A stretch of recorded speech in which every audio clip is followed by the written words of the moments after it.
Good day mga idol, pumuputok na ang araw na makarating kami ng Zambales. Kaya dumaan muna kami sa palengke para mamili ng mga pagkain. Ano? Hoy, May pandiregla? wala. Pwede magtanong? Pwede. Thank you. Ang binili mo? Sariwa din ang mga isda dito. Tilapia masarap ihawin. At tingin na nga kami sa Kahua Kalia River Camp. Tapos nito, konting pahinga, nagkanya-kanya na kami ng setup ng mga tent namin. Kanya-kanyang hanap ng pwesto. Expander Car Campers, Philippines. Pagkatapos naganda na ng pagkain at nagsabay-sabay na kaming kumain, salo-salo. At siyempre, pagkatapos kumain, pinasya lang ko na agad yung sinasabi nilang napakalinaw na ilog, malinis. Mabuti naman at matibay itong tulay na tinutungtungan ko. At totoo nga, napakalinaw ng tubig.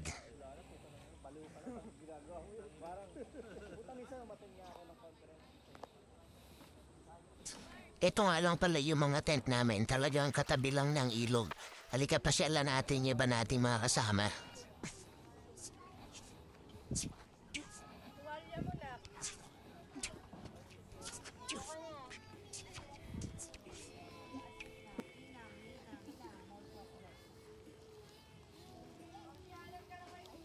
Kita ka sa camera ni Tito kaya sa YouTube.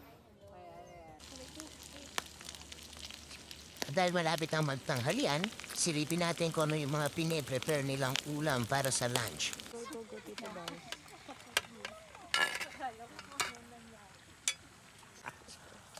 Ayan, minekos-mekos na nga ni Insan yan. Minekos-mekos na ni Insan. At etong isang Insan pa natin, minekos-mekos na rin. Minekos-mekos, kaya pumarik muna ako dito sa tent ko. At naghanda na rin ako ng lulutuin para may maiulam sa tanghalian. Ayan, minekos-mekos ko na rin hinaluang ko ng corned beef. Ang tawag dyan ay scrambled corned beef. Binating mabuti at minekos-mekos nyo pati ang dalawa kong itlog. Minekos-mekos na naman, minekos-mekos minsan.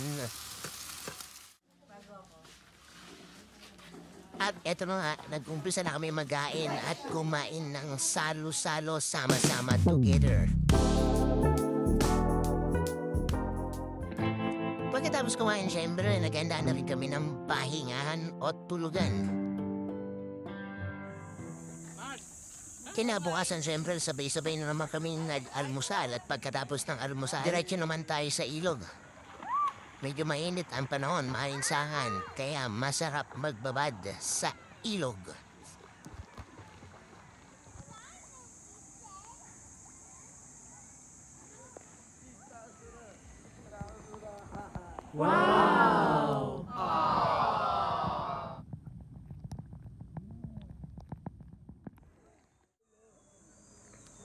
Hindi ako makapaniwala na ganito kalinaw at ganito kaganda ang tubig ng ilog na to. Kaya silipin pa natin.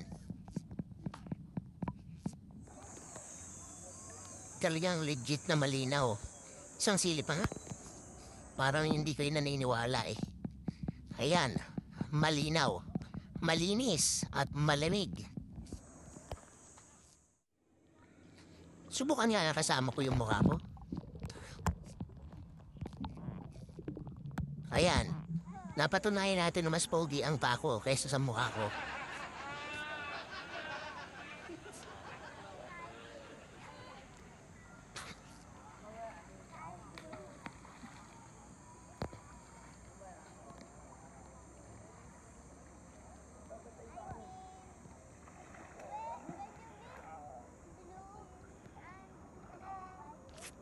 Nakakatuwa talaga yung ilalim ng dagat. Hindi lang matatanda ay natutuwa.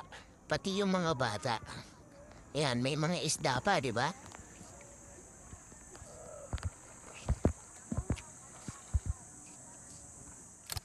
Tuwan-tuwa talaga yung mga kids dito. Ayan ang ebidensya. Hindi mo nakita? Ako yung video. Nakakatawa talaga sila kasi nung sinabi kong tumalo ng sabay-sabay, ayan, talagang sabay-sabay yung mga talon nila.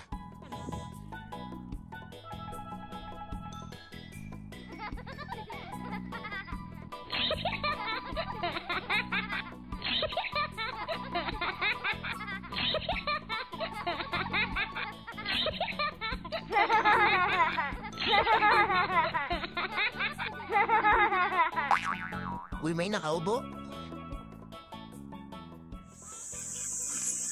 Tapos nag-ihaw na rin ako sa mismong gilid ng ilog. At sakto naman may mga dayuhan na paparating na sasakupin tayo. Pas mo na ako. Ito, hinanda na ang mga tanghalian, lagyan na sa mesa, naghain na, at sabay-sabay na naman kami nagkain na ng mga insan sa pavilion. Ito ang campground.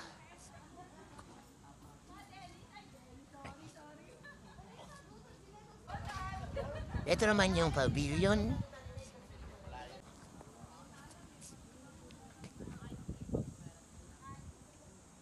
Ito naman ang wash area. At ito naman ang CR. Presko ang paligid at napapaligiran ng mga bakod.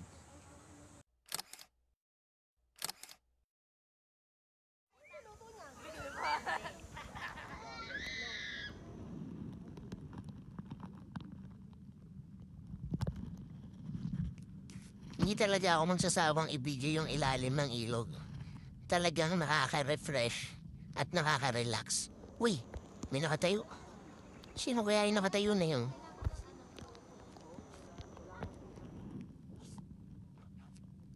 Yun, may nakatayo talaga. Oh, may napalitaw. Gagi, haligi ng tulay. Ay, poste pala ng tulay.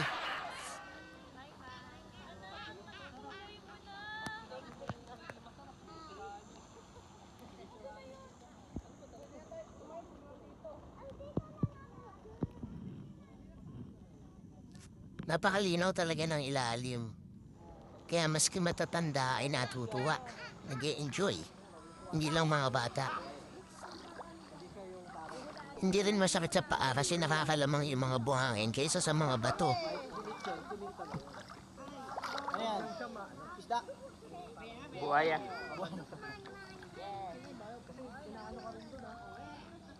Nagla-like sa'yo, babalik ulit sa 7 star. 7 star.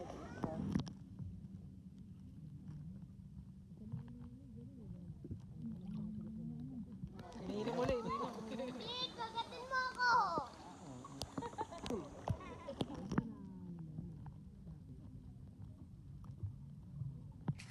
May nakikita rin kaming mga hipon na nagtatago sa mga likod ng mga bato.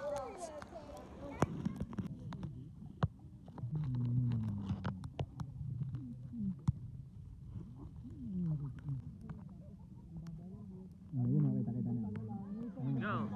Ayun, kita ko. Batag! Batag! Toshi, okay yan ah. Kasi, Patry nga. kasi. Ranch. Hindi mo ranch. Kung ayaw mo naman mabilad sa araw, lumilim ka dun sa ilalim ng mga sanga ng puno.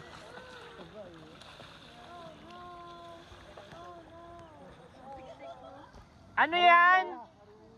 Sarap niya, maruya. Wow!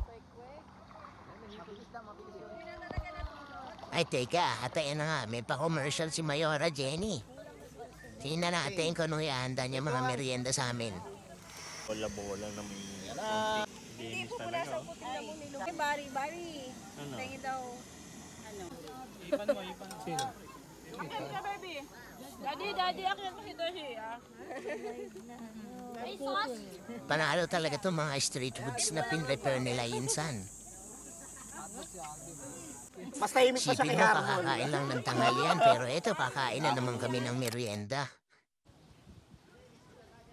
Ito nga pala yung setup ng tent ko, napakasimple.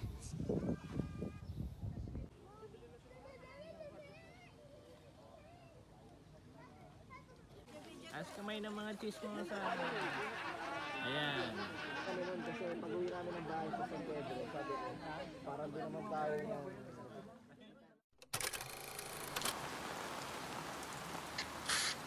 Bago gumabi, inabutan kami ng malakas na ulan. At buti na lang handa kami para dyan.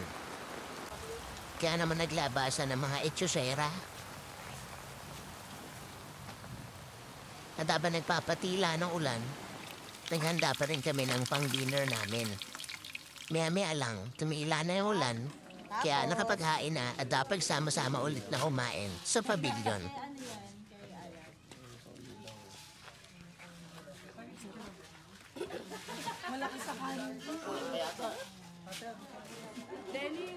Huling-huli mga kapuso, huling-huli oh. Kaya mga kapuso, kitang-kita mga kaibigan.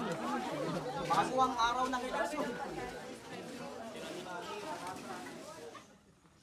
Pagkatapos magkainan, syempre, naghanda na kami ng bonfire.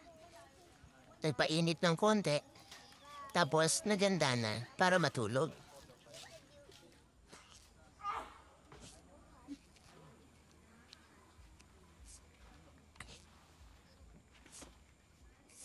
Pero nagkamali ako kasi hindi pa pala matutulog. Nagsama-sama yung mga ex-PCC girls. Ako naman, cafe. At pinuntahan ko din naman ang mga ex-PCC boys. In fairness, mas tahimik ang mga boys kaysa sa mga girls. Kinabukasan, sama-sama na naman kami nag-almusal. Ito kasi, ay kasi nakita ko yung ito hindi masyado. Literal na bumabaha ng mga pagkain dito at nagbigay din ang campsite ng kaunting pangsalo-salo. Salamat po, Kauwa Aliyah.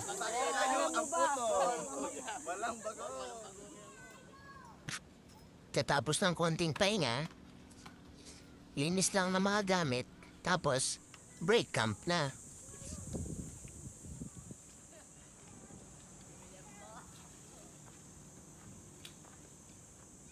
At syempre, yung huling hirit na tampisaw sa ilog. Babalikan, syempre, babalikan. Babalikan. Pero masaya pag sama-sama. Oo, babalikan. Ulitin ba? Babalikan. Babalikan, syempre. Babalikan. Balik na agad. Babalik. Next month. 10. Babalikan. All positive, masikaso ng mga nandito, complete amenities, river ang napakaganda, napakagino ng tubig. 24 Libra, subscribe lang, tsaka si Bad Dad, thank you so much. Meron nga rin pala ditong sari-sari store para sa mga hulon nyo. Dito nyo nabibilhin. Thank you po sa Expander Club na dumating sa amin dito from May 9 to 11. Thank you sa pag-stay even though umulan. Hindi naman, ready kayo lahat. Sana po balikan nyo kami. Magkita-kita po tayo ulit. Doon po sa mga gustong pumasyal, pakicheck din po yung mga vlogs nila at sana ma-appreciate nyo din po yung lugar namin gaya ng pag-appreciate nila. Thank you po sir. Thank you po. Salamat.